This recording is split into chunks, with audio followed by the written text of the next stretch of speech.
నేను మీ దీపికందర్ బాగా ఈరోజు ఇంకొక వీడియోతో మీ ముందుకు వచ్చేసానండి. అదేంటంటే మజ్జిగ మిరపకాయలు అండి. మజ్జిగ మిరపకాయలు దీనికి కావాల్సిన పదార్థాలు వచ్చేసి 1/2 కేజీ పెరుగుని మనం కొంచెం వాటర్ వేసి మజ్జిగలా తయారు చేసుకోవాలి. తర్వాత దాంట్లోకి 1 కేజీ పచ్చిమిర్చి, తర్వాత తగినంత ఉప్పు, అంటే మీరు ఎంత వేసుకుంటారో అంత ఉప్పు, 3 కలిపి మన మిశ్రమం ఇలాగ ఉంటుందండి. 3 కలిపి ఇలా మనం మజ్జిగలో నానవేసుకోవాలి. రాత్రంతా నైట్ అంతా నానవేసుకోవాలి. ఇలాగ 3 డేస్ కంటిన్యూగా నానవేసుకోవాలి. కొంచెం పచ్చిమిర్చికి కొంచెం చీలిక పెట్టి, అంటే ఘాటు పెట్టి పెన్సుతో ఘాటు పెట్టి ఇలాగ మనము ఈ మజ్జిగలో నానబెట్టుకోవాలి నైట్ అంతా. 1/2 కేజీ చెప్పా కదా. తర్వాత ఇక్కడ ఆరేసుకోవాలి.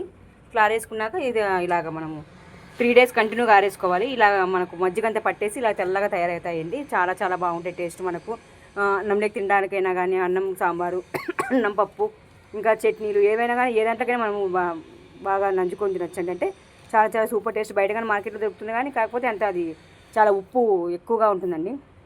ఇలా ట్రై చేసి చూడండి, చాలా చాలా బాగుంటాయి. ఇది నేను తయారు చేసిన విధానం లాంగ్ వీడియో డిస్క్రిప్షన్లో ఇస్తాను, అక్కడ చూడండి. మీరు వీడియో తయారు చేసిన విధానం అంతా చూపించాను. ఇది ఊరికి జస్ట్ షార్ట్ మాత్రమే, అంటే మీరు చూడడానికి కంటిన్యూ చేసుకోవడానికి. ఆ తర్వాత నేను ఇలాగా ఆయిల్ వేసి ఆయిల్లో ఇలాగ వేయించుకున్నానండి. అంతే అండి, చాలా రుచికరమైన టేస్ట్గా సూపర్ టేస్ట్ మజ్జిగ మిరపకాయలు రెడీ.